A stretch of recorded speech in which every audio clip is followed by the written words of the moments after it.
ปีพุทธศาสนา2 ปาก69ว่าปีใต้2 ปลายปาก19นี้ปีก็จ่าย3 ปาก87คู่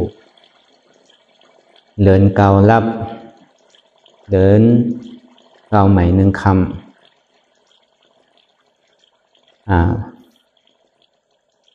ปีคิดวันที่25เดือนจุลายปี2025นี่ก็เข้ามาถึงวันที่6เปลี่ยนเฮาเลยมาจ้างด้วยกำตราพอเย่านี่ก็วันมันในเฮาจะได้แจกตลากันได้สอบอารมณ์กันก็ห่างเฮียนไว้มันในก็วันศีลเนี่ยในปังสร้างด้วยกำตราอนัตตาวิปัสสนาภาวนาอาหารยอดธรรมอนัตตาปอกกรรมผล14ที่ว่าอนัตตาวิปัสสนากรรมฐานน้องเขียวเพิ่งวันลมลอยสะทงเวงจากขี้เล็กมือไตปลอกคงนี่ก็เป็นข้าวยามกลางวันบ่ายโมงถึงบ่าย3 โมงในข้าวดัง2 ชั่วโมงเนี่ยมีเกศสุดมันเอาก็ได้เห็นหูจ้างตื้อกรรมตรากว่าหลอกลายกันอนัตตาวิปัสสนาพอเป็นนั้นอ่อนตั้งสุดเนี่ยก็คือเขานางขาไก่กุดพอเป็นนั้นลอกไล่เขานางขาไก่กุดนั่นก็คือฐานมันไว้มันติดเจ็บเพ่งกันก็นางขาไก่กุดพอเขาเจ็บนี้ก็เอาขึ้นด้วยสูงก็มันไปย้ำขึ้นนี่ก็ย้ำขึ้นด้วยมาพอเขานางกว่ามันเจ็บนี่ก็อย่าไปว่างเตี่ยมเอาขึ้นเอาต่างสูงอีกหนึ่งพอมันดีหันเจ็บพอนางตะลาเนี่ยพอมันหันเจ็บก็ล่างนังเตี่ยวนางมุนก็มันทุล่างมันก็อันเจ็บนั่นน่ะมันดีให้เขาเกิดปิ่งยะมันดีให้เขาหมออิ่มหมอเวอร์หมอจานอันเท่าไรมาเนี่ยมันเป็นกองทุกข้าหลวงแล้วนะเป็นกองเจ็บกองเสียบหลวงนะอันนี้เขามันหนังตะลาก็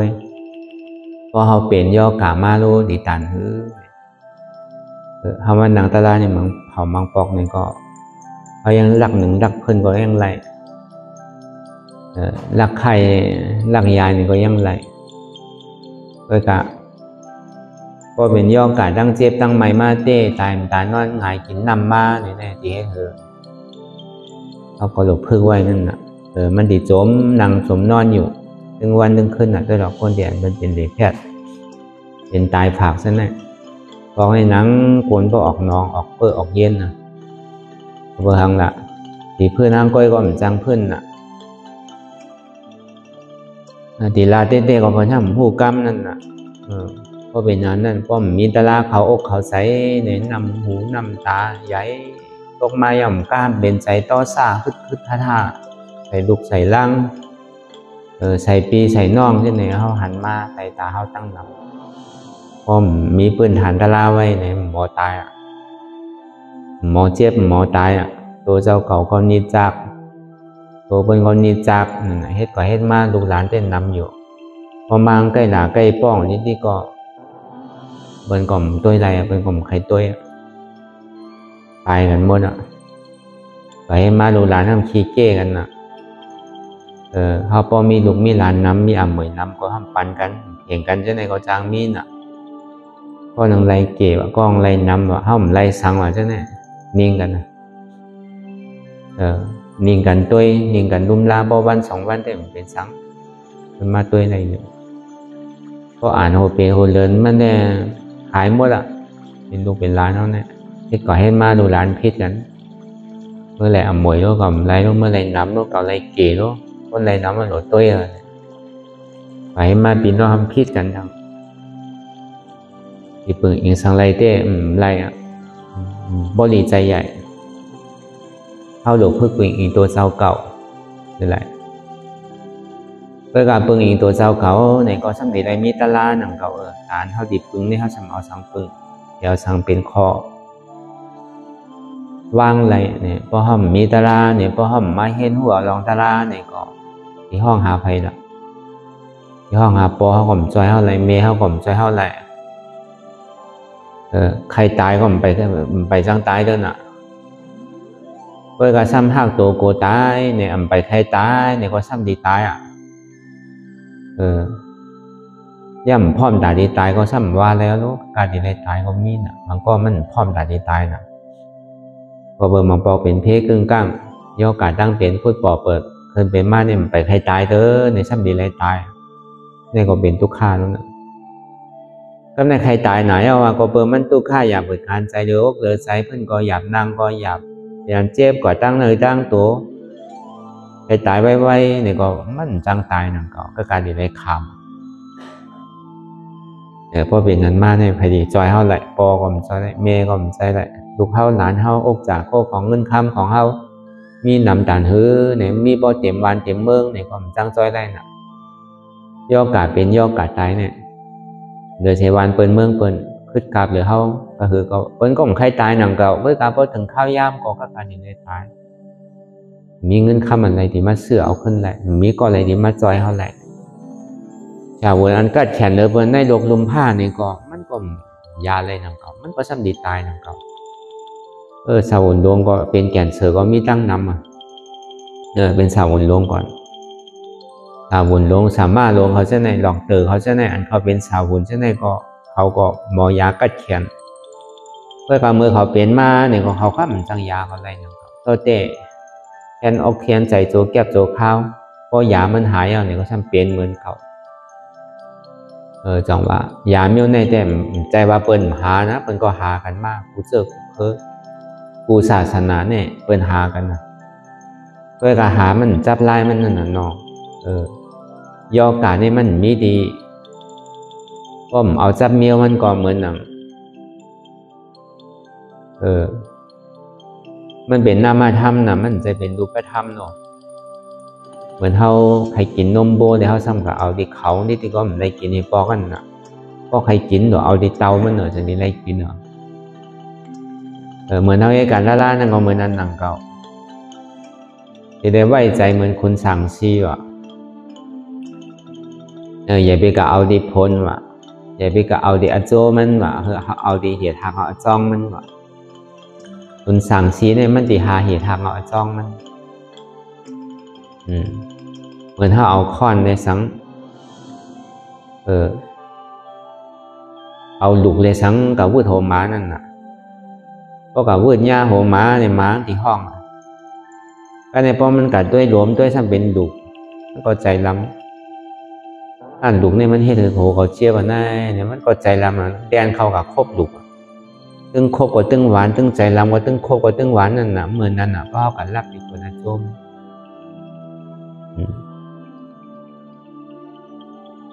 ที่แต่อันก้นเพื่อถือมันเจ็บเนี่ยเป็นมีก้นบืดปั่นในเจ็บนั่นน่ะมันใจว่าพอเปิดดุกเนี่ยมันเจ็บมันใจมันซ้ำเนวาดุกเนี่ยมันให้ถือมันเจ็บมันก็กับครบดุกมันครบกับตึงหวานเนี่ยซ้ำตึงใจล้ำหั่งมันเนี่ยต้องว่าตีเลยหูสร้างเหตุอาจองตีเหตุเขาไรมากเกิดเป็นก้น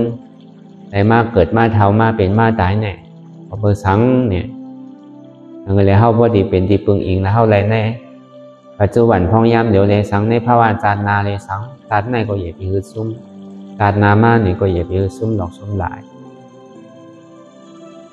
ต้องว่าเขาเฮ็ดสังมาก็อย่าบ่เขาย่ำไปเฮ็ดถึงตีถึงตั้งแน่ๆอย่าไปไว้วางใจเถอะเขาเลยหลู่ต้านน้ำมากเกิดเชต้าเนี่ยก็พบกำเนิดสุดมาในเหมือนจังพึงอิงในหนักเขาตั้งหนูตั้งต้านเขาก็มาจอยเขาอย่าไปฮือเจี๊ยบอย่าไปฮือตายโลจอยเขากว่าลองตั้งดีพองโลเนี่ยก็มั่นจอยในหนังเก่าให้หลู่ให้ต้านสังไว้ก็เพราะห้อมไม่ให้การตลาดเนี่ย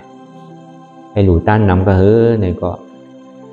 จังลืมแปลเชียงหนังเก่าเพราะมันเปลี่ยนมาเนี่ยเท่าเลยหลู่เลยต้านสังไว้ในตอนหนังลูกหลานเพราะลืมบ่ได้น่ะเพราะผมหัวน่ะใครเป็นใครเนี่ยเพราะมันเปลี่ยนมาเนี่ยเขาก็ยามหันมาหัวใจตาหิ้มห้อมสามเขาก็หันมาตั้งคนเดียนเป็นตีใจใหญ่ตาหน้าเนี่ยก็ใจใหญ่ไรเด็ดตีใจใหญ่สินศิลาเฮามีอันเฮายามถือยามกำนั่นอันนี้ก็ให้มันจังใจใหญ่ไรเต้ๆหนังเก่าจังหมอลงหมอลืมหนังเก่า ดีใจใหญ่สมาทานวันนั้นก็เขาก็ซ้ำเฮ็ดทั้งทีต่างๆเฮ็ดก็เพราะไรสารสมาบัติก็มีนังเก่าได้อภิญญาได้สมาบัติก็มีเพราะไรก็มันอยู่ที่ไหนเอาพอเปย่ำไปไรน่ะไรเต้ๆนั่นน่ะบ่ดีใจใหญ่เขายามนอนวัดนอนว่าตกหมากตกสังมายามใบพระได้สังมาเสน่ห์ก็เขาก็ยามเฮ็ดอยู่ก้อยกะเฮ็ดอยู่หูซ้ำเฮ็ดอยู่ติ๊กๆนั่นน่ะเฮ็ดตามเพลงตามทุ่งเฮ็ดตามขิงตามข้าวตามยามมันอันเปิ้นเฮ็ดในก็เปิ้นสั่งในเปิ้นเฮ็ดอย่างมันไหลอยู่ห้ามไหลห้าเนี่ยในปฐมสารทุติยสารตติยสารจตุธาสารในสองไหลอันนี้เขาก็เฮ็ดมาเขาก็ไหลมาเตะเขาก็เฮ็ดเปิ้นเฮ็ดก็เฮ็ดกว่าเปิ้นอ่อนก็อ่อนกว่าเฮ็ดจอมเปิ้นเยืองจอมเปิ้นกว่าที่ไหนติ๊กมันเฮ็ดจอมผิวมันไงมันเฮ็ดจอมร้อนจอมแก่นเต้ๆนั่นน่ะอันนั้นบ่ดีใจใหญ่เต้ห้ำใจใหญ่เต้ไรเต้ๆนั่นก็ว่านั่นลองตาหน้าศีลสมาทานก็เปิ้นมันเฮ็ดถึงทีต่างๆดูก็เข้าใจเอาศีลก็เข้าใจเฮ็ดสมาธิก็เฮ็ดถึงดีถึงตั้งจังไหนเนี่ยมันปึงอิงลังสังไรเต้นั่นน่ะสังว่ามันเฮ็ดสมาธิถึงดีถึงตั้งมันไหลพัฒนาสารทุติยสารจตุธาสารในสารสี่สารเนี่ยเพราะมันไหลในได้ก็เพราะมันเจ็บมามันก็เข้ากับคำเดียวเพราะคนยำไหลเข้ากับในปฐมสารทุติยสารตติยสารจตุธาสารวางขันธานี่เป็นอุเบกขาไว้ก็เอาอายงกับไว้ทีใดทีหนึ่งอันนี้พอตายก่อนนี่ก็กลับเป็นสามคำเดียวพอมันยำไรยำพึกเสียก็เปื่อมันเฮ็ดหยาบนะตาดีไรก็มันหยาบนะเฮ็ดง่ายอยู่เพื่อการตาดีไรมันหยาบเพื่อการไรมาเนี่ยซ้ำมันไข่มันไว้น่ะเหมือนเทวตานั่นก็ไรสมถะออกสมถะนั่นก็ได้อภิญญาได้สมาบัตินั่นก็มันก็ยังตกนาลายนั่นก็เพราะว่าน่ะก็กับพีเตอร์พระเป็นเจ้าเอาผาดินพระเป็นเจ้าออกเดินเลยสังถึงปองกันแต่ดีคายแหมพระเป็นเจ้าใช่ไหมถึงดีป้อเลยเอาหมากหินกิ่งล่วงมาเลยใจเป็นหวยนั่นก็เป็นกาบหมากหินเนี่ยมาเตอร์ใส่ผาดินพระเป็นเจ้านิ้วโปผาดินพระเป็นเจ้านั่นแตกออกเป็นเลือดกว่าพระเป็นเจ้าแต่ก็เวก็ไล่อยู่ก้วยหนังเก่าว่ะก้วยกาป้อมฮือเตอร์ลาเนี่ยมันชับดีเฮ็ดอยู่นิดกว่ามันชับดีนักเหนือในทางว่าพระเป็นเจ้าก็ป้อมเตอร์ปันลาก็มันดิ่มเปรตไซนั่นแหละก็เปอร์วีปากกาบวชพระเป็นเจ้าเขามีไว้เนี่ยประกาศคือมันเตอร์ไว้เหมือนนั้นแล้วเนี่ยพอถึงดีเตอร์มายังพระเป็นเจ้าบาดเจ็บอีกผ่าที่แนวคอของเป็นพระเป็นเจ้านั่นเนาะเราอย่าห้านตาเขาก็เหมือนกันเปิ่นมีเอารู้ลองตั้งอันตู้ข้าลองอันขี่ใจมองใจลองอันไทยห้องใช่ไหมพอเบอร์ย้อนเวทนาเลยพอดีเลยไฮเลยห้องพอดีเลยขี่ใจย้อนมองใจย้อนมันมีนะเพราะว่าคนสิว่าใจสิว่าก้าเลยหู้ยินข่าวว่าพระเป็นเจ้าเท่าไหนญาเจ้ากุลิมานเนี่ยญาเจ้าเทวทัตนั่นยิงหมากหินตกใส่ผาดินพระเป็นเจ้าเย้านี่ก็แนดมาหาพระเป็นเจ้ามันก็ซ้ำตึกยาก้นไม่ตั้งนอกเวียงหนึ่งก็พอเลยยินข่าวสตังพระเป็นเจ้าเป็นนั่นเนี่ยมันก็แนดมาหาพระเป็นเจ้ายามันในกัดนะวะยามันในกัดแขนนะวะเพราะว่ามันมาหันผ่าดินพระเป็นเจ้าเนี่ยพอสมพอป้องไว้กันอารู้พระเป็นเจ้าเจ็บหนาเย้าในเนี่ยวะเป็นคนโยคนธรรมราชเนี่ยหยุ่มเลยเพราะห้องเพราะไฮถ้าเป็นเจ้าเป็นหือพองเจ็บหนาวกาเนี่ยวะมาถามพระเป็นเจ้าลองเจ็บก่อนเนี่ยมันพอหายหมดแล้วว่าตั้งแต่เมื่อเก่าเลยสับปัญญูต้านยานที่ไม่พอที่หยองมันพอหมดเหมือนนั่นเนี่ยว่ามันเบี้ยวลองอันเจ็บขันได้มันขลังเนี่ยพระเป็นเจ้าฮาวาสเนี่ยมันก็สิ่งที่เอายามาโปกปันพระเป็นเจ้ามันสำรวจแน่กว่ายาคนดังนอกขึ้นนั่นน่ะมันก็ซ้ำลืมสั่งไว้เพราะว่ามันมาเนี่ยมันไปหมอกกำมันติแล้วออกขึ้นก็เปยยาเนี่ยมันใหม่น่ะก็เอาไว้หึงก็มันบ่แข็งคนโปกใส่ผาดินพระเป็นเจ้าก่อนแนดไว้อำลาพระเป็นเจ้าที่กับยาคนดังนอกมึงพอมันกับยาก็เปิดข้าวยามมันก็จำ6 โมงมาเอาจำตาวันตกมาบนปีกพัดตูเวียงก่อนเพราะบนปีกเขาก็จังเขาพัดตัวว่ะมันก็ไม่ใจพระเป็นเจ้าโพอพระเป็นเจ้ามาออกแน่กำมันดีเป็นเหือกำดีเลือดดีไม่ตีห้อนแค่ดีนาเลยทางก่อน ก็ล้อมไม่ใจตึงขึ้นว่านั้นป้อมจังรับศิวากาเขาเป็นตกเป็นซอดาปันนั่นก็เจ้าศิวากาหมอศิวากานั่นเป็นซอดาปันก็ในพอถึงขิงขาข้าวยามันมาในพระเป็นเจ้าก็พูดนะก็สิติสัพพัญญูนั่นพูดอะไรชื่อละเดี๋ยวนี้ห้องเจ้าอนันตาอนันตามาในโลกเอาออกไปเลยยาเนี่ยไรเอาออกไปเอาขี้ออกไปเจ้าหมอศิวากามาก่อนดีค่ะพระเป็นเจ้าเอาออกแล้วมันเป็นซ้ำเอาออกแบบก็ในพระเป็นเจ้าเขาก็ในพอถึงเมืองเลียงมานี่ก็หมอศิวากาเน็ตเขามาหาพระเป็นเจ้าอาโลเมื่อว่านี่เป็นข้าก็ในสังไว้ก็เบอร์การคิดจ้าคามีอะไรข้าก็เน็ตกว่ายาเปิ้นตั้งนอกเจ้าเขาหรือใจหนาโยเพราะว่ายาในป้อมเน็ตเอาออกไว้เนี่ยมันซ้ำดีเหลือเก่าทั้งอ่อนพระเป็นเจ้าก็ซ้ำขึ้นตอบมันเมื่อเจ้าขึ้นเกินหนักว่าลองเสียบลองไม่ลองเหลืออกเหลือใจอันว่าเนี่ยมันมีตาเขาเนี่ยตากาศิวากาเนี่ยมันบ่หายดังแต่มือส่วนไม่เพราะที่หยอกที่เขาเลยตัดสัพพัญญูเป็นพุทธาเจ้าแล้วลองเจียบลองเหมือนลงไม้มันมีติเขาในพระเป็นเจ้าว่าไว้เช่นนั้นพอมาถึงตัวนิ้วตินพระเป็นเจ้าเนี่ยก็ยอบลงกับเชียงว่ายาในกัดนะวะศิวากาเนี่ยมือบางปอกพระเป็นเจ้าซ้ำมีลมต้องเจียบเช่นไหนก็จังเป็นต้องอยู่ต้องเจียบว่ะบางปอกก็โหใครว่ะเช่นไหนก็มีอยู่นะกับพระเป็นเจ้าหมอศิวากานั่นเอายามาปั่นพอมันโหนมกำหนึ่งก็หายยามันในกัดแต่นั่นกันหน่อยศิวากาเนี่ยบอกว่าพระเป็นเจ้าเขาเจ้ายาห้านต่างเขาวันเนี่ยมันเป็นเช่นนั้นลองอันตาดิตุกจอมตุกข้าเวดนะแต่มันพูดบอกเกิดขึ้นเป็นมาเนี่ยมันมีมันก่อยไปมั่งบ่ใช่สิ่งก็เป็นยาห้านต่าง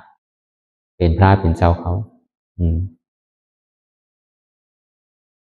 ย่าเมื่อนั้นเขาก็เมื่อหูหลูมันก็เป็นก้นเพื่อนหนังเก่าเจ้ายาห้านต่างเจ้าอดียาเขาเป็นก็เป็นก้นโยโย่ธรรมะเหมือนเขาเนี่ยถ้าเป็นเจ้าเนี่ยก็มีเหมือนเท่าเป็นก้นธรรมดาเหมือนเท่าเนี่ยเพื่อการมันแปลกเปิงดีว่าเองการละขนาด32เนี่ยมีไผ่แตกนั่นเพื่อการขึ้นชื่อว่าเป็นก้นเหมือนเท่าหนังเก่าก็ยังมีส่วนใดส่วนเป็นแต่ที่เป็นพุทธะก้นดังนำตีมือปับกาปันพระเป็นเจ้าเฮาในเมืองสาวัตถีก็เลยสังเมืองกาปิลาวุฒเขาเลยสังเมืองเบสาลีเมืองนี้อย่าสะโจเขาใช่ไหมในเมืองผีเมืองสังตั้งน้ำตั้งหิมหอมลอยกิจสกุลใช่ไหมก้นตั้งน้ำเนี่ยก็เลยตะล่ากว่าก็ตั้งน้ำก็เป็นก้นด้วยหนังเก่าผมใจว่าถอมตะล่าเลยตะล่ากว่าเช่นความใจหนังเก่าอันเป็นปกติสาวก้าก็มีนำมันบางปอกใจเข้ายามอนุ10 ปีหนังเก่าตึงถอมไม่ตึงเฮ็ดเจ้าไม่ตึงหิมเอาไว้เหมือนหนังตะกาเขามาเฮ็ดอยู่เมื่อเดียวเนี่ยเหมือนเจ้าสั่งเจ้าจ้างเขาก็มีอยู่หนังเก่ามันก็บวชไอ้ท่าไอ้บวชไอ้ท่าไอ้นั่นน่ะเนาะที่ไหนก็มีหนังเก่าว่าเนี่ยเมื่อปานพระเป็นเจ้าเขาบางเจ้าบางป้านทางเป็น7 ปอกก็มีว่ะเฮ้ยเลยวันนั้นเนี่ยมันมีเจ้าป้านหนึ่งก็มันจะเอาแต่เลยถ่อมตะล่าก่อนอีกเนี่ยเลยเป็นแห้งใจเขานั่นน่ะเนาะเพื่อการอย่าไปเยิงนะเพื่อยังทากเป็น7 ปอกรู้เขาก็ดีทากจ้างตัวอย่าไปเฮ็ดเพราะที่ไหนได้เพราะทากอย่าไปทากเอานะเพราะบวชเอาก็เพราะยามทากเขาเพราะบวชทางเราอย่าไปทากเอามันแค่มาเพราะทากก็เนาะเมื่อกาปันกูปองในมีว่ะคุณเจ้ามันจำเป็นก้นตุกข่าให้ไทยให้หน้ากินน่ะเนาะของเมืองอินเดียเมืองกาลาเนี่ยเพราะไผ่กันเด็กกับแอลมันเนี่ยมันตุกข่าน่ะลูก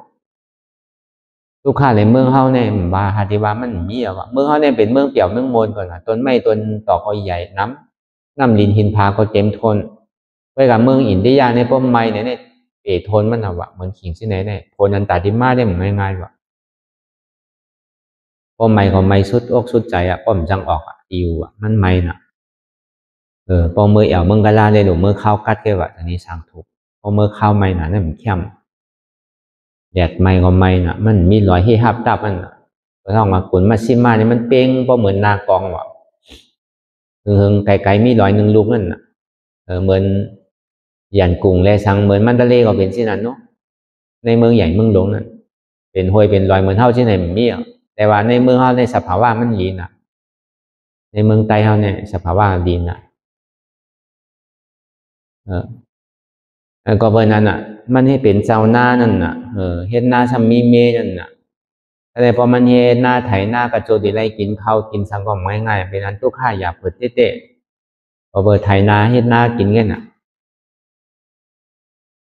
แต่พอมันกว่าที่วัดบุญเจ้าเขาก็เป็นมาดูมาต้านนำของกินของว่าที่มันนำมันเต็มทนลูกพอมันมาหาเนี่ยว่ามันก่อซ้ำใกล้หนังกับว่านั่นปัดเพียวปัดเพียวจอมบัดจอมว่าจอมการจอมข้านนำดีไรย่อมก็ตั้งใส่ดีไรหกเบอร์ก็ปัดเพียวเปิ้นก็หักมันหนาวของมันใกล้เนาะกินเว้ามือเว้านั่นใกล้นั่นมันก็ถามว่าอโรเขาพักแน่ๆเปลี่ยนชื่อแล้วเปิ้นมาต้านใหม่ห้าเหมือนเนี่ยมันมีปอยมีรามสังหลาเนี่ยมั่นใจมันถึงเปลี่ยนชื่อในกูวันตะกายเนี่ยเป็นตึงดูต้านที่ไหนยังเป็นอันเปียเป็นแค่ว่านั่นยังเป็นอันกินเลยเจ้าสังขาเขาไว้หมดอาโลขาเนี่ยเป็นคนเฮิรนเหตุการณ์เหตุงานในต่างที่เลยกินที่ไหนได้มันง่ายๆเนี่ยว่ะโอ้อันนี้ได้แค่เหมือนไงเนี่ยก็มันซ้ำย้อนเหมือนไงย้อนบทเป็นเจ้าจ้างเจ้าสั่งก็เปิดเขามันใกล้น่ะเนี่ยเลยเขาว่าปันมันบวชอ่ะปันมันขึ้นสั่งขึ้นจ้างนั่นพอมันปันมันคือยาวเนี่ยพอมันกินอย่าพอเปิดตลาดเขาซ้ำเฮ็ดเต้ๆนั่นเนาะใกล้ได้ใกล้อยู่เหตุการณ์แกคือการตลาดทำเฮ็ดผมก็เหตุการณ์แบบวิซ่าปัดเพียวต้วยนำต้วยสังอ่านตลาดผมเฮ็ดนั่นก็ในเพราะว่ามันปีมาของคุกใส่ไรเมย์มันหรอกใจติดเมย์มาอยู่คือว่ารู้หลายเหลือนั่นใจติดเมย์มาใจติดเฮิรนใจติดน้ำย้อนขว้างอะไรติดทางไอ้ก่อนเนี่ยว่าข้าก็ใจติดเฮิรนเนี่ยว่าใจติดลูกติดใจติดเมย์ติดนาเนี่ยเขาก็ปันมันทักเพราะเป็นนั้นพอกว่าอยู่จอมเมย์มันซ้ำพอมันตุกข่ามาเนี่ยครับคุกใส่ไรจ้องก็ไหนคุกใส่ไรวัดทางแบบมันก็ว่าติเมื่อจ้องเขาก็บ้างก็เมื่อเฮ็ดเหมือนเขาหลวงเด็กก็ปัดเพียวด้วยถ้าย้อนบวชทางเขาก็บวชมันทางว่านั่นเฮ็ดก่อยเฮ็ดมาเขาบอกใครกล้านะวะอารเขาบอกใครบวชมันนะวะอย่างไอ้เนี่ยถ้าใครบวชไอ้เท่านี่จริงแน่เนี่ยเพราะต่างเป็นของเรียนอุ่นเจ้าเนี่ยอ่านตาลาก็ซ้ำเฮ็ดใกล้ได้ใกล้อยู่ก้อยเนี่ยวะเขาก็จังเดือหือซื้อก็เขาก็บวชมันพอถึง6 ปอกวะเขาบวชนั่นพอเป็นนั้นพอมันปอกขาเฮิรนยาวเนี่ยในเมงปลาต้องนะครับเนี่ยพออยู่มาต้องใหญ่มากก็เนี่ยมันคุกใส่ไรชื่อล่ะตาลาก็มันก็ดีถอมพองเฮ็ดพองนั่นเนาะเฮ็ดก่อมป้าใสนั่นน่ะถอมก่อมป้าใสนั่นน่ะเข้าใจพองนั่นน่ะเนาะมันเขาเตะเขาอิดเขาออดนั่นก็เฮาว่าก็เข้าอยู่อีดอยู่นั่นก็มันเข้าเสียงนี่ก็เพราะเป็นนั้นในก็มันหันแล้วก็ตกใจว่าคำไหนตกอกตกใจว่าพอตกใจมันตกใจซื่อเนี่ยอาโลตอนหนังเก่าก็ลูกเมก็2 ก้อก็เนี่ยเก่าเลยเมก็เนี่ยนะเขาเพราะหาเลี้ยงหยาบเอาว่ะกระโจติหาเลี้ยงใส่ต้องใส่ชอบเนี่ยเพราะเป็นอันหยาบเอาว่ะก็เนี่ยก็ช่ำดีมามีลูกทางเนี่ยอาโลเห็นตุกข่าทางนั้นได้เนี่ยว่ะช่ำดีเฮ็ดชื่อละได้เนี่ยดีเลี้ยงหากันชื่อละได้การก็ซ้ำเฮ็ดนากินก็เนี่ยไถนาก็เนี่ยดีเฮ็ดเถื่อนอาโลตุกข่าเอาเนี่ยถ้าเขาปองเมื่อบวชขึ้นก็เย่าเนี่ยทำวาสินันทางมันก็บอกเมนายมันเนี่ยเขาติเมื่อจ้องติเมื่อบวชแล้วเนี่ยก็เบอร์เมนายมันนั่นหันเมมันต้องใหญ่น่ะผัวเมื่อตีกับบวชตอนนี้เมื่อกะห้ามมันแรงเนี่ยอย่าไปกะห้ามสังเมียเพราะยามันติปอกมากขึ้นเนี่ยปล่อยมันน้องเคยมือก่อนเนี่ยของยามเฮ็ดตอนนั้นเนาะบวชเจ้าทักเข้าบวชมาเป็น6 ปอกก่อนน่ะแต่ในบอกว่าจำตังในก็เปิดสั่งเวก้าตารานวันตารามีนี่ก็เต็มมาเย่าน่ะดีเลยว่าสั่งเวก้าตารานก็เต็มโทนเย่าน่ะเมื่อหูหลุได้2 ก้อก็ดูเป็นทางก็ในติมมาทั้ง3 ก้อในดีถือเราดีตุกข่าเย่าไหนมันก็วนมาจอมตามาย้อนขว้างแต่ที่บวชทางกรรมว่าคำไหนเขาก็ว่าอารมณ์บทปันเนี่ยเมื่อไรก็เมื่อเฮ็ดที่ไหนแบบติ๊กเนี่ยเมื่อเอาของบทเมื่อเนี่ยของเขามาเนี่ยเป็นของเรียนมันใจไล่มันเนี่ยมันก็ต้องป่านย้อนก็ในคาติ่มทากเตี้ยเนี่ยคาปันกะตี้คำทากเตี้ยคาเกิดสังเวก้าได้เตี้ยเนี่ย พอเปิดว่ามันก็ซ้ำใกล้เขาก็จังเฮ็ดชื่อบทก็บทมันเนี่ยพวกปก็ยังยามบทมาแล้วเจ็ดปองเป็นสังกัดเพราะเป็นนั้นเนี่ยก็มันหมดแล้วก็เพื่อเอาแห้งสั่งในการตลาดเดี๋ยวมันเลยทบเลยยามมาว่าอ๋อคนเฮาเกิดมาเนี่ยตัวเฮาก็ทุกข์ะมีมา2 ก้อนก็ทุกข์ะมีมา3 ก้อนเนี่ยก็ทุกข์ะลองตั้งตุ้มเตอลองกูเจอกู300,000เปิงมันจะว่ากูเลี้ยงลูกเลี้ยงล่างได้มันใจหนังเก่ากับเฮาว่ามันก็สิเอาเนี่ยเป็นคอตะลายแหละก็เปิดอันเท่าไรมาเกิดเป็นกัวเนี่ยเป็นภาวะกรรมอันเท่าไรเฮ็ดมาอันจ้องวันหลังเนี่ยก็เปิดกรรมเฮาดีเท่าไรเฮ็ดไว้เลยสังไรมาทบยาอยู่จ้องกันมาเนี่ยก็มันมีการทุกข์ะในหลวงรอการหลงแต่ที่มาเกิดมาเท่ามาเป็นมาตายมันก็ดีเอาในเขาเป็นตะล่าหนังเก่ากับพระนองพยายามนั่นหันลองตั้งเพเกิดเพเท่าเพเป็นเพตายนี่เป็นทุกข์ะพอมันวนที่ไหนอะไรมันก็ตัวตะล่ากว่านังตะล่ากว่ามันเท่านังในนังพอมันบอกแจงแรงใจเอาเนี่ยก็มันก็ตกเป็นซอดับปันตาเปียดอาตาดีที่วิจิกิสาก็ตกเป็นซอดับปันกว่าก็ตกเป็นซอดับปันกว่าก็มันก็กั้นเย็นกว่าห้างมันหนึ่งเขาก็มองเหมือนเจ้าจ้างเจ้าสางเขาอยู่หิ้มห้องมันเจ้าเนี่ยมันดิถามทำอะไรทั้งเนี่ยว่าเขาก็มองไปงานตัวมันอยู่นั่น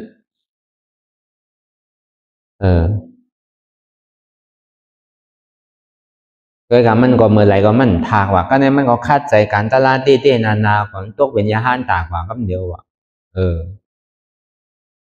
พอมันถึงขิงถึงข้าวถึงยามันมาเกาะมันก็ดีเหมือนนั้นกาเมื่อกาบานพระเป็นเจ้าได้ก็มีตั้งนำหนังเก่าเมื่อหนังย่อกี่เขาอุปโซวิสปัสสิกาพอขาวเมฆขาวเขาเกาะมันก็เฮ็ดอัน60 ปี20 ปีก็มีเหตุการณ์ตลาดมันก็เฮ็ดมา4-5 ปีมันก็หามาเฮ็ดใหม่ๆแล้วก็หลำลองมันแต่มันมีที่เฮาฮัดดูฮัดคืนนิดเดียวอย่าไปก้านมันพอเจ็บถึงอกถึงไสเจ็บหัวใจมันพอใครขาดนั่นน่ะอย่าไปโกพอมันเจ็บโยโย่ธรรมราเนี่ยมันทุลาสังอ่ะเจ็บใจพอใครขาดเป็นก้ามานั่นน่ะเลียปล่อยมันขาดไปเลยใจลีใจพุทธุชนะใจเมืองใจเรื่องนั้นมันจะที่ไรตายไปเสี่ยงมันจะที่เกิดขึ้นใจเมียดออกมาพอมันหาอันเจียแล้วก็อันเมียดเนี่ยมันติดเกิดกำเนิดพอมันทมยาอันเจียแล้วก็พอเบอร์หังน่ะอันเจียเนี่ยมันติดร่างเปียดอันเมืองอันเรื่องเช่นนั้นก็เบอร์5กูก็เนี่ยมันเมืองเรื่องกันทุกก็เนี่ยก็เมืองเรื่องเนี่ยกว่าจำพระเป็นชาวโมดจะห่อมมาข้างคำไม่มือเดียวก็เบอร์5เป็นก้นเมืองก้นเรื่องก้นถ่อมกำพระเป็นชาวคือว่าพระเป็นชาวป้องมาเนี่ยก็เลยยินข่าวชะตั้งว่าเขาก็มาเหตุการณ์ตะล่าเหมือนเปิงแต่อันเขาเฮ็ดอยู่มือเดียวเนี่ยอันมาเฮ็ดเนี่ยมันเก๋แล้วอันเฮ็ดเนี่ยมันนำอันจ้าเปี่ยวมวลเชื่อก็มีดังนำเปี่ยวจอมลูกจอมหลานเปี่ยวจอมบานจอมเมืองเปี่ยวจอมโอกจากโอกของเงินคำเปี่ยวจอมบานจอมคงมีดังนำเนาะแต่ดีจนพาวังพอวังเฮิรนเนี่ยแหละจนกู300,000เปิงอะไรเขามาให้การตะล่ามาหาทุกข้าเนี่ยมันเก๋นะเนาะเมื่อปานพระเป็นเจ้าเขาก็ติเป็นที่นั้นติมีที่นั้นนั่งเก่าตอนอย่างพระเป็นเจ้ายังอยู่เจ้ายาห้านตาเขาก็มีตั้งนำเนี่ยก้นก่อมใจว่าเกิ้งก้างในตกเป็นซอดาปันไรเป็นอริยาของเชียงก่อมใจหนังเก่าป้อมไปถึงขิงมันก็ห้ำไปไรหนังเก่ามันก็ใจข้าวยามทองอ่านโหปีมันก็มีอ่านโห10 ปีก็มีอ่านโห20 ปีก็มีอ่านโห40-50 ปีก็มีมันก็มีตั้งนำหนังเก่ามันใช่ว่ามันเกิ้งก้างหันพลาหลายๆตาลามดก่อมวานหนังเก่าใจหนังเก่าก็เบอร์นั้นเมื่อหนังเฮามาพึกมาจ้างมาตื้อมากำพอห้อมพิษลายห้อมพิษตั้งมันก็เฮาว่าพอเฮาพูดจักว่าเส้นตั้งเนี่ยมันใจเฮาเนี่ยก็ห้อมย้อนย่านเฮาอย่าไปหวังเบอร์เฮาอย่าไปยางตั้งพิษทั้งนั้นพอเฮาอย่างตั้งพิษเราเอาต่างเจอต่างลองมาสุนสารล่อเล่กันเอาก็ฮู้ที่เอาอันไรเท่านั้นที่เอาอนัตตา5ที่เอาสังเตติเฮาฮู้น่ะอันใดก็ดีเอาสุนสารล่อเล่กันกว่าเฮาน่ะตรงว่าพอเขายางเส้นตั้งอันไหนเนี่ยก็เขาโดดเข้าใจเส้นตั้งอันไหนก็ป่องแจงเรื่องใจอนัตตาเนี่ยก็อยู่ที่ไรก็มันโดดเฮ็ดอนัตตาที่ดีกันมันจึงดีบังเวอร์มันจึงดีจูงจันเท่ากว่าไรผายไรป้ายเขาโดดป่องแจงเรื่องใจอนัตตาพอมาวนถ้าสั่งด้วยอนัตตาเนี่ยมันซื้อหรืออนัตตาเนี่ยก็มันมีอะไร เตียนเฮาว่นไหวผ่านของกูสามแสนเปิงเนี่ยมันเป็นอัตตาคำเดียวไม่ใจลองเปิดไม่ใจลองเขาไม่ใจลองเฮาไม่ใจลองเขากันอันนั้นเป็นอัตตามันบนอันนั้น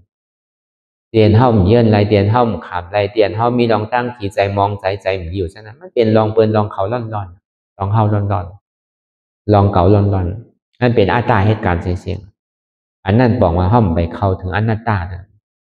พอเข้าถึงอนัตตาแล้วเนี่ยมันปล่อยภาว่างในภายในเป็นคนเติมมันเสียงกันเนี่ยวะตัวเป็นในตัวเฮาจังซอยกันไร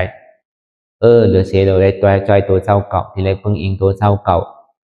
มันใครเจ็บปานตายก็ยากใครตุกขาดตันคือก็ยากมั่นใจเก่ารู้เป็นคือก็เป็นกว่าอนัตตาเนี่ยอนัตตาเนี่ยปองวัดใจเก่าใจตัวเก่าใจเก่าใจเจ็บเก่ารู้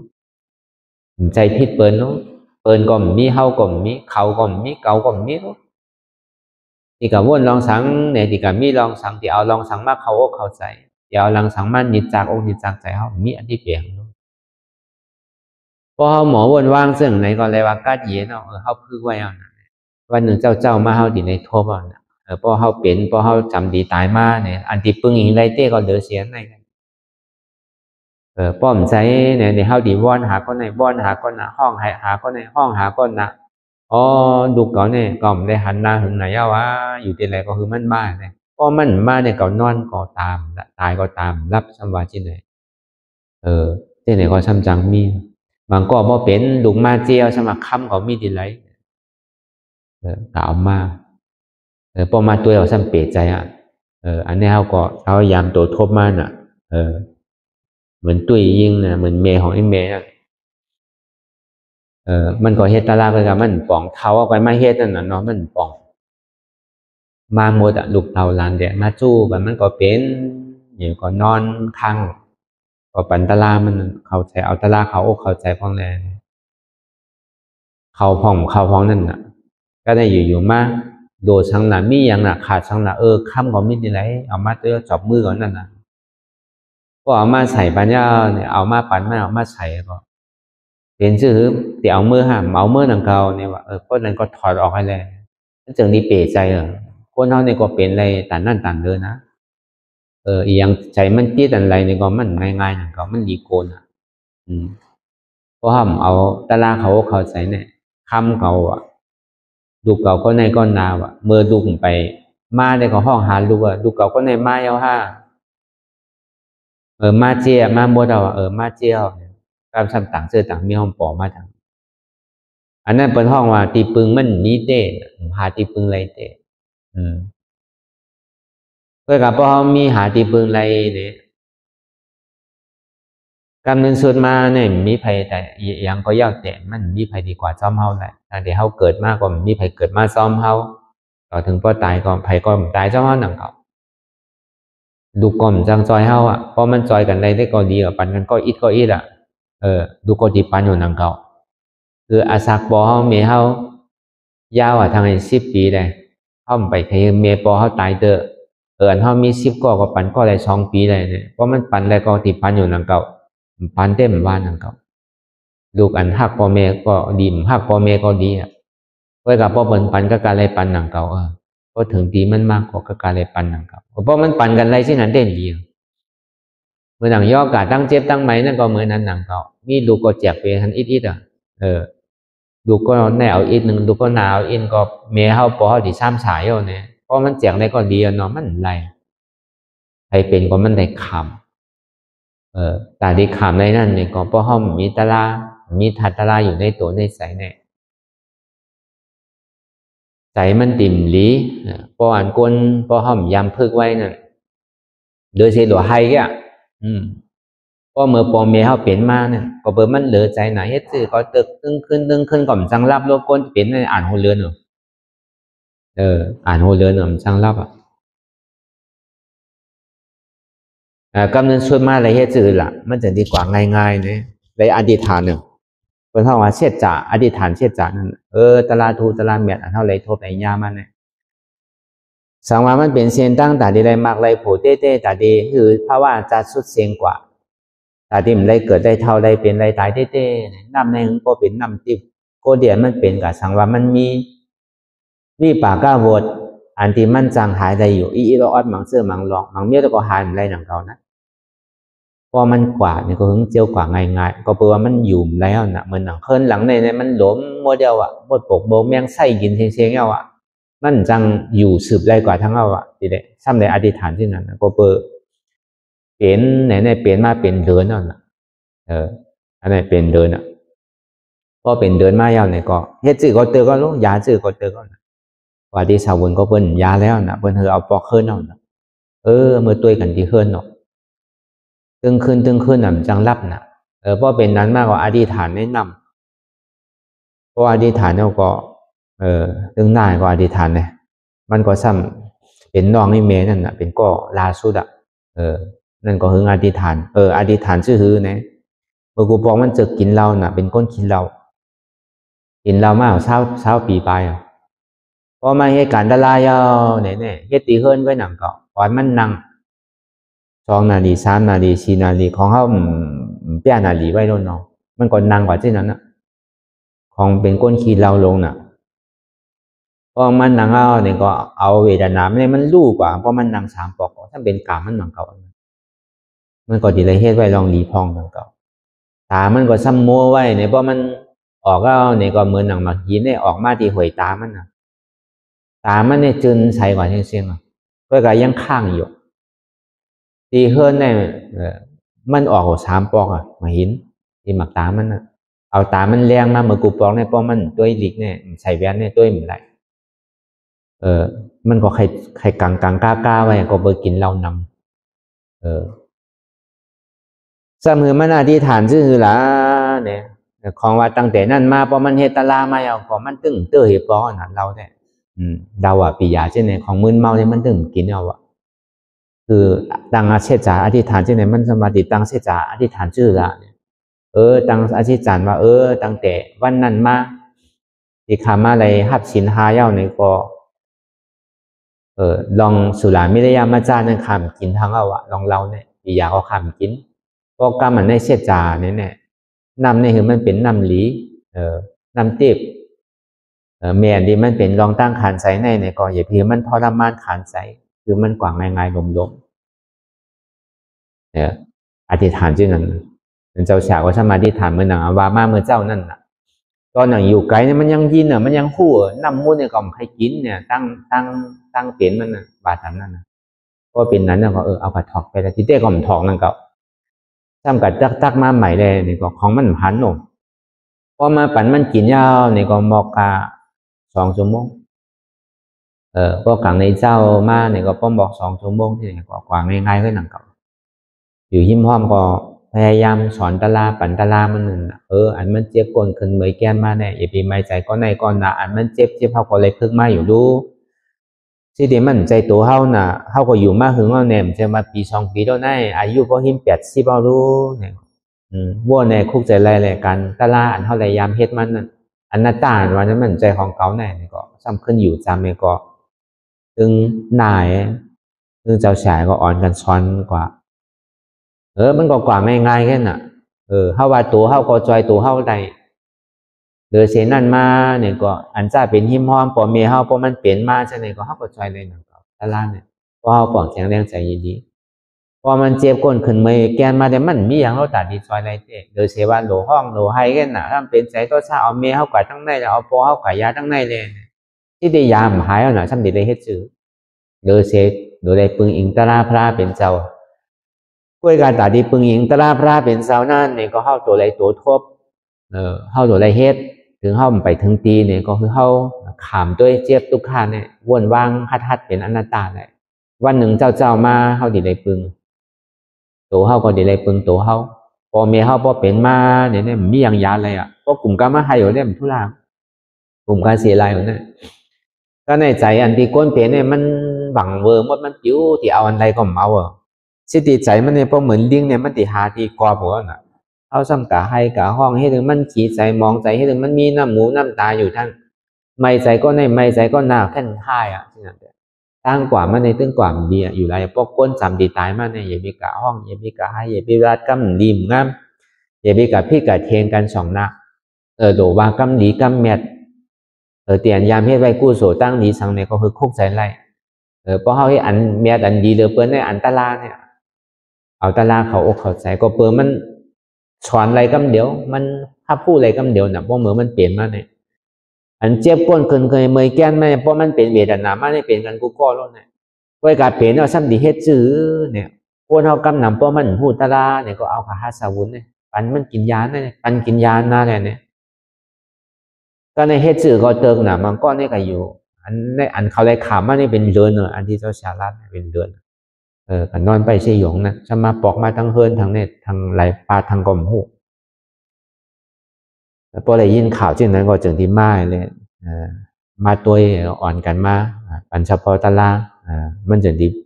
กว่าอะไรก็ลมง่ายๆแค่มันใจว่าเพลงมันตายหนังเก่าที่ดีมันอยู่แล้วนะนอกคนเท่าเนี่ยมันผู้ขิงผู้ข้าวผู้ย่ำรู้สังว่ามันอยู่ไรในแต่ก็สืบอยู่ไรก็ไรของก้อยหนังเก่าเพื่อการตั้งในมันพอรูปพอก่อยมั่วเท่านั้นพอแตกมั่วเท่านั้นมันอยู่แล้วเพราะเหมือนเฮิร์นของมันพอดีรูดดีกดดีปังมั่วเดียวอะเมย์ขึ้นของมันเหมือนเก่าอะถ้าเอาเฮิร์นใหม่ยังดีลีนั่นนะเพราะว่าเฮิร์นใหม่ก็ทั้งดีเลยเก่านั่นน่ะน้องใจเฮิร์นใหม่ลงดังไตได้เหมือนครึ่งนะก็มันก็เป็นสัตว์เลี้ยสารเป้กาโซล่าไก่หน้าได้ในก้อยอะเฮิร์นเมียวนั่นได้ก่อนดีอ่อนก่อนนั่นก็มันโดอ่อนกว่าเฮิร์นนั่นเข้มเลยนั่นแท้พอเขามีตะลายอยู่ในวงในใจในได้ก็พอเขาก็หมอสอนแหละพวกเขาเข้าใจหน้าตาเย้าเนี่ยพวกใจเขาขาดกับปุ๊บเนี่ยเขาคืนกว่าเมื่อกี้กำเดียวอันนี้เป็นอะไรกำเดียวเดอเชพอพระเป็นเจ้าเขาเนี่ยเป็นเจ้าอนากาเขาน่ะพอเบอจำก็จำดีตายเอาอ่ะพระเป็นเจ้าจังดีอ่อนเอาเจ้าอย่าหูละอ่อนเอาเจ้าอันดูท่าอ่อนเอาเจ้าอันนันตะมาจูดิพระเป็นเจ้ามาจูดิปอมันเนี่ยก็มาปั่นเฉพาะตาลามันก็เบอร์มันตุกข้าเวทนาถึงอกถึงใจมันก็มีเจ็บมีปวดโดนอ่ะมีก้นมีคืนโดนอ่ะในปากปูเนี่ยมันก่อยกะอยู่เจ็บที่หาปูนมันยังข้างทางเช้าหาปูนของลูกอันเจ็บอันเวทนามันยังตึงมีอยู่พอเป็นนันท่าเป็นเจ้าเข้าจังดีว่าพอดีไรยินอยู่เลยสังดีไรหันอยู่นั่นเลยสังมันมีลูกมันมีอย่าพูดเนี่ยก็มันมีนั่นนะเสียงที่พอเลยยินอยู่ทางที่พอเลยหันอยู่นั่นเนี่ยก็มันมีบนห้องวัดตันนาอันเข้าความอยากอะไรเคยเป็นลองตั้งอวิสานั่นพระเป็นเจ้ามาสอนเลยดีเอาลองตั้งอันคู่นั่นปล่อยแปดมันคือตัวคู่ลงอันตึงมีหมาหน้าว่าเกามีดุกเกามีบานมีเมืองหัวใจไหนมันยังมีหมาหน้าอ่ะก็เบอร์หมาหน้าโดนไหนนั่นก็เลยหมาหน้ามันตีโตพระเป็นเจ้าอันที่ปอหันอยู่ในก็มันมีตั้งหลังในสังปัจจุบันพ่องยามมือเหลียวในสังตั้งนาในสังซึ่งสามอันในร่วมกันจู้กันในสังอันนี้ก็มันมีในพระเป็นเจ้าอ๋อในข้อลองตั้งตาดีเอาหมาหน้าอันกิเลสารเกิดทางซองโตขึ้นนั่นก็มันเลยถ่อมเลยยินเนี่ยก็ตั้งใจตั้งข้อถ่อมเลยยินมืออันก่อนมันเวทนามันตีหายนั่นเนี่ยก็เขาก็ซ้ำตั้งสัจจะอธิษฐานนังเก่าเมื่อหนังพระราชเป็นเจ้าเขาก็ตั้งสัจจะอธิษฐานนังเก่าว่าอันคาดุกใดอันดุกใดสร้างแถมปารามีมาในข้าวตั้งเสียสังไขไปแสนกำพานเนี่ยก็เปือว่าปุณตาตัวเจ้าเก่าใครป้นไรปุณตาไว้เนี่ยสัตวะตั้งมดตั้งเสียงพอเลยออกป้นมนรอดนั่นก็ปุณตาเจอเคยบินน้องพอติเลยหูหันถึงตะลากำเนิดชุดมาตัวเจ้าเก่าจังดีหันถึงตัวเจ้าเก่ากำเนิดชุดเพราะความมันในเสียจ่ามันเมียนเนี่ยเบดนาอันที่มันอยู่ในตัวปอเขาในหึงการเย็นดวงสีกรรมเนี่ยเพราะว่าที่ไหนอธิษฐานที่ไหนเอานี่ก็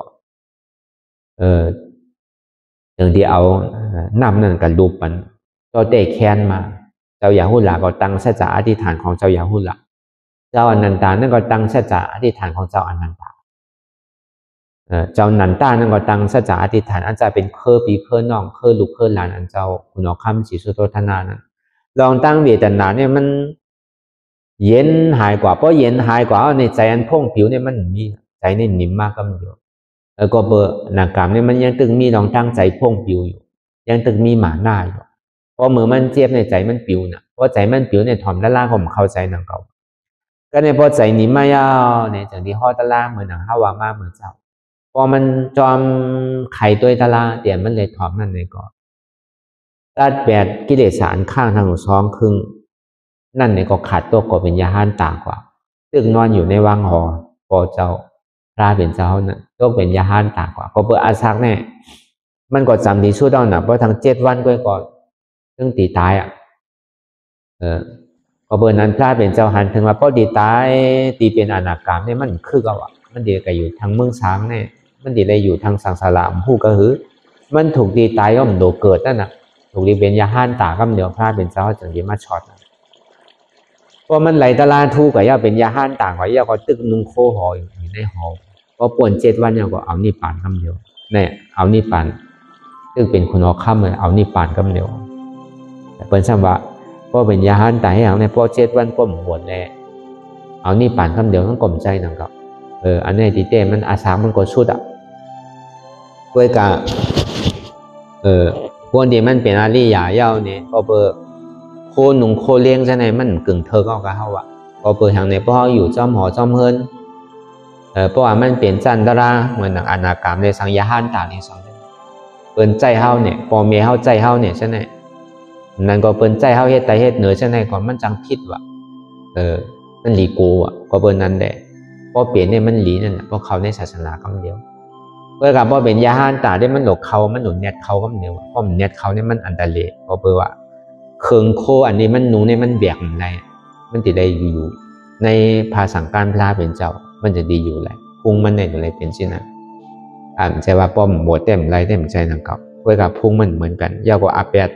พวกนั้นอยู่หิมห้อมนั้นมันดีเป็นอันตรายต่อคนทั้งนั้นแล้วก็เบอร์นั้นแหละ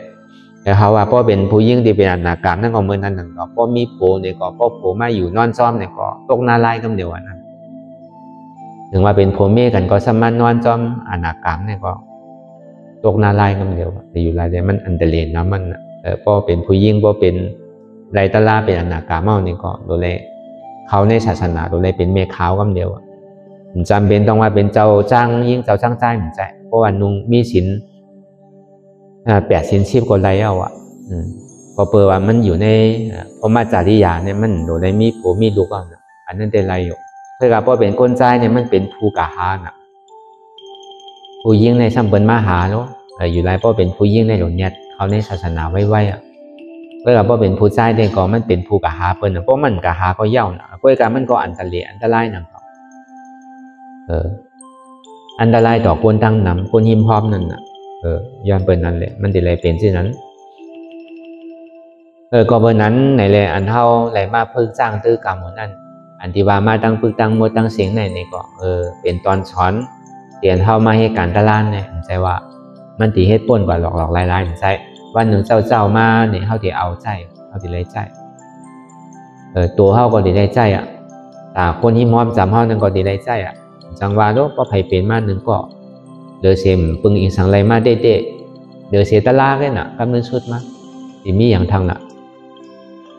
พอตายโดยลองมีลองตั้งใจที่ใจซับใจแป้นเนี่ยก็บอกว่าเขาเลยตอบกลุ่มเกจูปอเมเขาตายดีตอบกลุ่มเกจูปอเมพวดไรนั่นเนี่ยก็เขาหลวเอาตะลาตอบนั่นก็เขาหลวบอกเก่าคือเขาเลยไม่ให้การตะลาก็ตอบกลุ่มเกจูไรนั่นก็อันนี้ก็พอเขาเลยโทษไรยาพอเขาเลยเยื่นไรขำไรเจ็บไรทุกข้าเนี่ยนำตอนพรดีมันติดน้ำวันหนึ่งมาได้เขาดีไรใจเขาก็สั้นดีไรสอนเปิ้ลเขาดีไรเพิกปันหิมอมาเนี่ยเพราะมันมีสังมาเนี่ยแต่ก็ดีไรอันนี้ก็ทำตัวอย่างหนึ่งเหมือนหนังนั่งนวลนั่นนั่งนวลตีเจงอินนั่นในตะกร้าเขามันก็ดีหุ่นซักพอปังตลาดกำไหลเนี่ยก็มันมานั่งนวลหน่อยอันนี้ความเป็นแกนเสือก็ในถึงเนื้อเปลี่ยนมาในมันทุกข้าคานใจหนาพอเปลี่ยนแกนเสือเลยกะยิ่งคีโมในหลายปอกตัวองค์พอยอมพอพร้อมหมดอายุก็ตึกมี40 ปลายไว้หนังเก่าก็เฮ็ดตะลาก็เฮ็ดอยู่เพื่อกะก็มันเฮ็ดถึงตีถึงตั้งเต้ยุ่มบาดนั้นนะมันเฮ็ดถึงตีถึงตั้งเต้ป้อเลยฮัดต่างสูงเลยสังมาป้อน้ำป้อไข่ขามไรเจ็บนั่นน่ะบางป้อหึงใกล้พื้นนั่นน่ะพอเป็นนั้นมาในเวทนามันเกิดขึ้นเป็นมาเอาเนี่ยก็ถึงดีเมื่อมันจำดีสุดมาเนี่ยก็มันดีปึงอิงสังแลไพว่าซื้อก็มันจังแล้วนะก็เปออยู่ก็เป็นอันห้อนอันไม่เป็นใจงุดงิดแต่อันนาพ่อมดีมงามนั่นน่ะเมื่อมันจำดีเป็นเมื่อมันจำดีกว่านั้นก็ในเขาจึงดีย้อนเอาตะลาเตียงจะเข้าได้ห่อไว้นะเอาเปิดได้ถ่อมมันคือมันถ่อมมันจะดินนิ่มกว่าวันนั้นมันจะดีเย็นเลยป้าใจป้าคอยถอมป้อมใจในก้นมันอ๋อโอนหม้อกันน่ะเพราะก้นเป็นเนี่ย ปีก็มาด้วยน้องก็มาด้วยอันจ้าให้ก็ให้อันจ้าห้องก็ห้องป้วนก็เบิ่งมันเหตุการณ์ตลาดน่ะมันก็บ่ดีป้วนดีจากก็ภัยใจก็มันดีนะเนาะเป็นลูกเป็นหลานได้ก็มันดีว่าฉะนั้นตึงโกนก็สุกซากไอ้เสียงโอนเสียงบ่ก็มีไม้ก็เอาน้ามันแน่ป้อมดีงามนั่นน่ะเขาย่านนี้น่ะพอเป็นนั้นก็ได้ถ่อมตลาดกว่าก็มันก็จะดีแค้นกว่าแต่ดีนาเย็นมาก็ตั้งใจก็ถ่อมกว่าก็ต่อถึงมันบ่อาศักใส่ใจมันบ่ขาดกว่าอันนี้ก็ตอนหลังก้นเฮ็ดตลาดจ้องกันมาเสียเว้ยก็ว่าซ้ำไปเฮ็ดเต้ๆนาๆถึงดีถึงตั้งเต้ๆนั่นก็เฮาอ่ะจังว่าเหมือนเฮามีหวานมีแห้งเนี่ยก็เฮาโดเฮ็ดป่นเฮ็ดไรพอเฮาป่นแล้วก็ซ้ำสาวอ่ะกัดเย็นอ่ะพอเฮาไปป่นไรไหนได้เฮาตึกก้านอยู่ที่ๆกันไรเฮาหลบเพิ่นกันไรพอเฮายังตึกหนุ่มตึกกำน่ะอย่าไปไปปีนึงปอกอมหลบไปนะบ่ได้ว่าเต้มันบ่มีขิงมีข้าวมียำเนี่ยเหมือนอย่างเจ้าเขาตึกหาตลาดเนี่ยเหมือนเขาหาทบยาปบุญมาอย่างตั้งแต่ปีอ่อนตั้งพัฒนาสู้เดียวเนี่ยก็เขาปอกมาเฮิรนเขาเฮ็ดอยู่ติ๊กๆจะว่าปล่อยลาบแบบคนนั้นมาพอได้ก่อกันก็มาสู้กันเนี่ยก็มาเฮ็ด3 วัน 7 วัน10 วันป้อมมีเนี่ยก็เขาก็เฮ็ดที่เฮิรนอยู่มันๆโตตอนเหลือเก่าเขาไม่ยอมเขาอยากเฮ็ด2 ชั่วโมงก่อนนั่ง3 ชั่วโมง 4 ชั่วโมงเฮ็ดจังได๋เพราะว่านั่นถึงมาเนี่ยก็ปี2 ปีนึงตีเกตสุดมันได้30 ปอกเพราะว่าปังตะลาวเนี่ยมันมีปีใด1 ปอกก็โดดที่เมษายนเนี่ยเส้นนั่นก็กว่าหาที่ทำแหมปีนึง2-3 ปอกใช่ไหมพอมีปังตะลาวที่ทำก็เมื่อยใช่ไหมพอมีข้าวยำแหละหาขิงหาข้าวหายำอะไรเนี่ยก็อ่อนกันเมื่อนังไหมใช่ไหมพอปอกมาเฮิรนเนี่ยก็เขาซ้ำอ่อนกันมานังดีเฮิรนพอในหว่ามาเนี่ยก็ว่าก่อนนอนวัดมันโอนโมเมนต์มันสุกซักคนก่อนนำที่ว่าขาดอย่างเนี่ยคนนอนวัดพอมี2-3 ปังมันกับอุบกับโอ้งแค่มันใจให้การตลาดเด็กพอเบิ่นนั้นเนี่ยอันเฮามีวาสนาเหมือนกันนะเฮาอ้อนกันมาดีเฮิรนมันนอนดีเฮิรน14 คำก็จ่ายเฮ็ดกันน่ะ14 15พอ1 คำก็ปอกเฮิรนไผเฮิรนมันนั่นก็7 คำก็มานอน8 คำก็เฮ็ด7 คำก็เฮ็ดพอ9 คำก็ปอกเฮิรนไผเฮิรนมันเฮ็ดจังได๋เฉยๆในข่าวต่างอยู่เสียปีเนี่ยบ่ห้อมป้าใจป้าข้อห้อมไว้เป็นอันนึงอันเดียวเนี่ยมันไล่นั่นก็การนั้นว่าเนี่ยมีกันกูก็มันเย้าไอ้ปอกก็ดีว่ากันเพื่อการเข้าตรงมอเวียงเมื่อหนังอยู่ที่เฮิรนต่างในเจ้ามาเนี่ย3 โมงในตื่น3 โมงไปตื่นนั่นน่ะเหมือนเฮ็ดจังได๋ตรงนาสีเขียวแล้วก็ถ้าในหนังตลาดต่อถึง4 โมงถึง6 โมงป้อมไปถึง6 โมงไผใครมากก็ย่ำไปปีกแต้มดีไว้ดีนานคำเดียวป้อมถึงขิงได้ไปเปิดเตอะกันเนี่ยแต่ถึงกลางค่ำมากกว่าเหมือนนั้นหนังเก่า6 โมงต่อถึง8 โมงเนี่ยมาปอกก็9 โมง 10 โมงพอป่วน6 โมงมากะก็5 บาทแข็งเนี่ยมันใครลูกแต่อะไรใหญ่ซื่อมากกว่าย่อเติงมันก่อนที่พัดตูไว้เฮ็ดที่นั้นเฉยๆป้อมเปลี่ยนที่นั้นแน่ป้อห้อมบ้างเลยที่นั้นในการเฮ็ดอันหาการรอผ้านี่มันมีมือย่อไรมากคือก็จ่ายหมดได้หนังเก่ามันมีเหลือสั่งสองว่าการตลาดเนี่ยมันอันใหญ่ๆลำลองอยู่เปิดพอเบิกการที่อันเฮาเฮ็ดอยู่เนี่ยวันลื่นกำเนิดขึ้นมาเฮาติ่มมีการตานี้เฮ็ดเอาแต่เฮาที่ป่นในรองตั้งตุกคานเนี่ยอาเป็ดสิผมมีในป้อมคัดใจเฮ็ดเต็มบ้างกันตั้งดอกเลยเอาการส่วนตัวเป็นเรื่องใหญ่เนี่ยมันสิซุ่มไว้หนังเก่ากินข้าวยามมันเนี่ยมันไวน่ะป่นวันป่นเดินป่นบินก้ำก็บ่ปีงอ่อนน่ะเนี่ยก้ำก็ก้ำกันน่ะปีง2 ปีเนี่ยผ่านป่นกว่าที่เขารู้เนี่ยอันนี้เฮาว่าลองตั้งผู้รายเดี๋ยวเฮาสิได้พึกได้จ้างได้ตื้อได้กำกว่าก็เพิ่นบอกวันเหมือนในนี่ก็มันเข้ามาครึ่งไปน้ำย้อนเปิ้นนั้นนี่ก็เฮาก็ได้เอาลองตั้งตัวทบอีอ่อนอีนึงมาหอมาลาดปันถึงบ่เป็นแห้งตัวแห้งใจกว่าก็เบิ่งมันเป็นลองเต้แล้วมาลาดนั่นเนาะมันจะเป็นลองอับปุ่มดังเก่ามันมีเต้ลองเต้นี่แหละคือเฮาบ่มีแห้งใจกว่าอันเฮาเฮ็ดอยู่มื้อเดียวอันเฮาขามอยู่มื้อเดียวอันมันเจ็บอยู่มื้อเดียวนั่นเนี่ยก็อย่าไปโกมันอย่าไปก้านมันอย่าไปมองขิงมองข้าวมองยำมันดิลีตาเฮาวันหน้าทาไปมาย้อนเบิ่นนั้นนี่แหละทำมีเนี่ยก็คือเฮาบ่หันทุกข์ทำใจเนี่ยก็คือเฮาบ่ฮู้ว่าทุกข์นี่เป็นอนัตตาทำมีเนี่ยเฮาบ่หันเจ็บทำใจเนี่ยก็คือเฮาบ่ฮู้เจ็บนี่เป็นอนัตตาทำมีหันว่าอ่ำใจโหเก่าอ่ำใจขาเก่าอ่ำใจมือเก่าอ่ำใจโตเก่าอ่ำใจเก่าอ่ำใจเจ็บเก่าทำใจฮู้ว่ามันเป็นอนัตตาอันนี้ก็เฮาวนยาวๆข้าวยามหึงอย่าไปว่าไว้อย่าไปว่าเทิงอันเฮาหันก็ดีอันเฮาวนก็ดีหึงพอเพ่งกันกว่าวนต่อถึงเจ็บมันพอสุดวนต่อถึงทุกข์นั่นพอสุดตัดต่อถึงอัตตานั่นพอตกพุทธขาดกว่า อะไรที่มันพูดบอกเกิดขึ้นเปลี่ยนมานั่นนี่ก็คือเฮาปอหมอวนวางแทบตัดเป็นอนัตตาสาพอไหน